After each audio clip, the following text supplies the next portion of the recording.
The protracted and agonizing wait for justice surrounding the enigmatic death of Ambassador Nathi Mthethwa has at last reached a stunning and decisive turning point. In the late hours of yesterday evening, authorities from the Paris Metropolitan Police, operating in close coordination with Interpol and South African intelligence services, officially announced that they had successfully apprehended the individual directly responsible for the savage assassination of the diplomat. This breakthrough arrest capped several weeks of relentless multinational pursuit that stretched from the streets of Paris all the way to the coastal city of Marseille, during which dedicated investigators meticulously reconstructed the suspect's trail through hours of surveillance recordings, confidential tips from informants, and cutting-edge digital forensic analysis.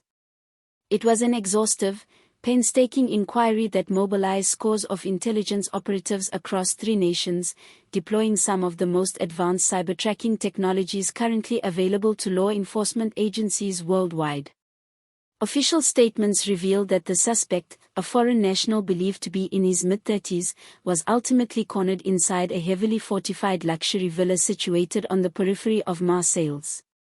The raid itself was described by those involved as rapid, flawlessly coordinated, and carried out with the utmost discretion, resembling the precision of an elite special operations mission more than a standard police action. Local residents who witnessed the event recounted a spectacle that seemed lifted straight from a high-budget Hollywood thriller rather than everyday reality. Helicopters thundered overhead, casting searchlights across the normally tranquil suburban area, while armored convoys sealed off surrounding roads and black-clad special forces officers advanced in eerie, synchronized quietness. Within minutes the property was completely encircled and stormed. Faced with overwhelming force and no viable escape route, the suspect raised his hands and surrendered peacefully. Remarkably, not a single shot was fired during the entire operation. Once inside the opulent residence, search teams uncovered a shocking cache of incriminating material that painted a clear portrait of a man leading a shadowy double existence, constantly on the move and shielded by a sophisticated, generously funded support network. Concealed compartments yielded multiple forged passports from various countries, heavily encrypted laptops, burner satellite phones that defied tracing, and roughly €250,000 in cash. Perhaps most chilling of all were handwritten notebooks and coded correspondence that French authorities strongly suspect contain explicit references to the individuals who commissioned the killing. A high-ranking investigator later remarked that the sheer professionalism and financial backing evident in the evidence left no doubt that this was no impulsive act or crime of opportunity.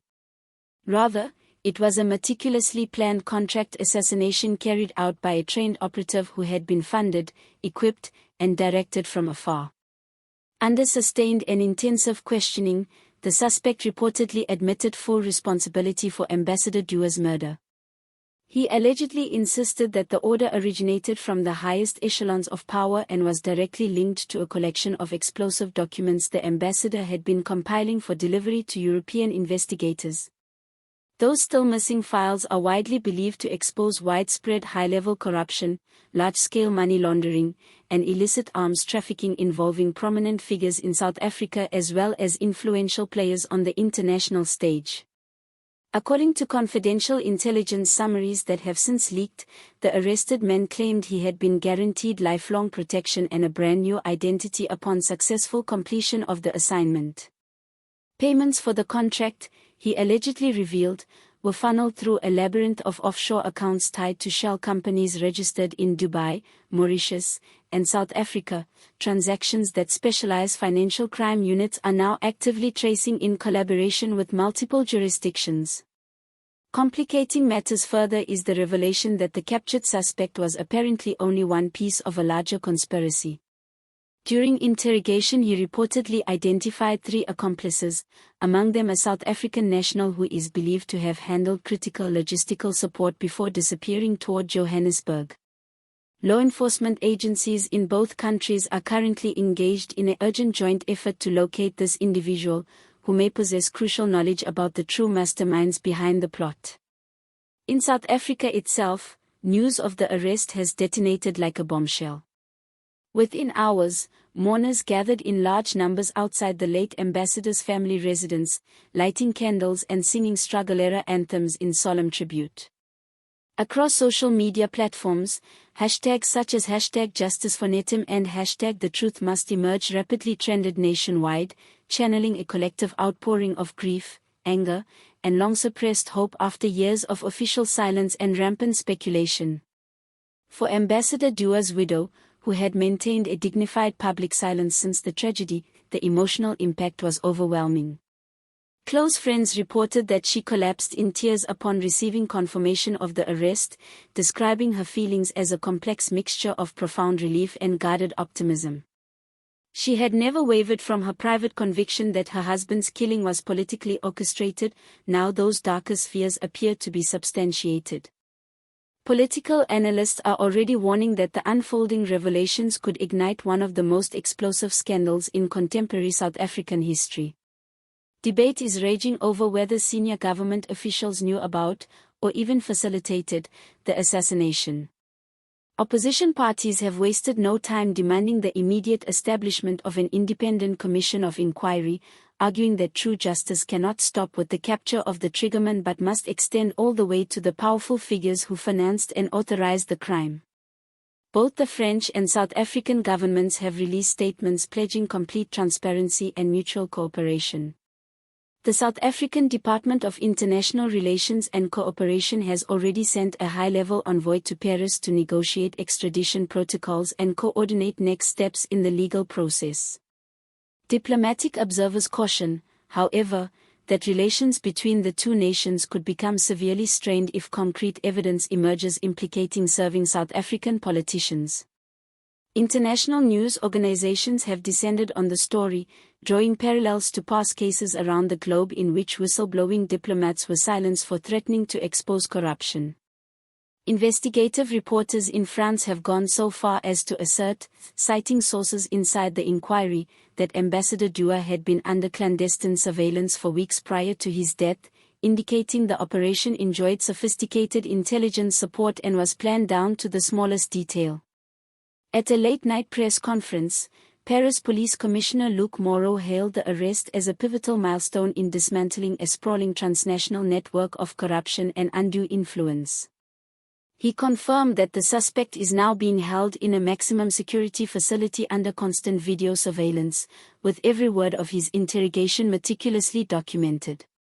Make no mistake, Commissioner Moreau told assembled journalists, this investigation will continue relentlessly until we have exposed the entire chain of command, from the individual who carried out the killing to the powerful figures who issued the order.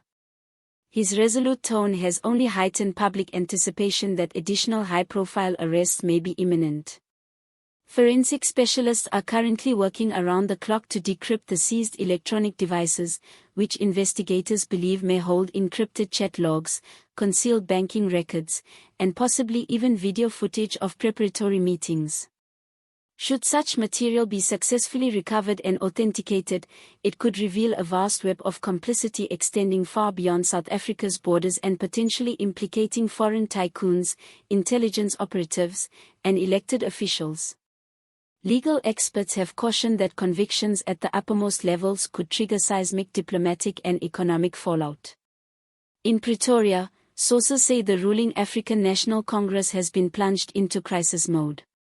Emergency strategy sessions are being conducted behind closed doors as party leaders scramble to manage the escalating public backlash. President Cyril Ramaphosa is scheduled to deliver a nationally televised address intended to reassure citizens that his administration played no role in the crime and remains fully committed to transparency. Yet insiders report deepening rifts within the party, with some factions terrified that continued probing will unearth long-buried scandals capable of fracturing the political establishment. From the moment Ambassador Nathi Mthethwa was so brutally cut down, his murder has cast a long and haunting shadow over South Africa. He was widely respected as an upright, courageous diplomat of unimpeachable integrity who served his nation with unwavering dedication. His shocking death left not only his immediate family devastated but an entire country reeling in disbelief and suspicion.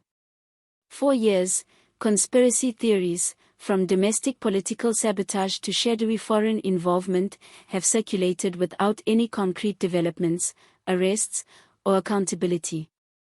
That era of stagnation and impunity now appears to be over.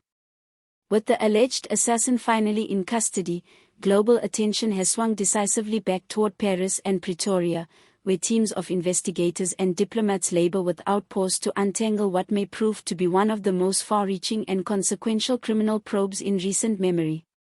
As fragments of the truth gradually surface, they carry the potential to bring down entrenched centers of power and lay bare the sordid realities of political avarice.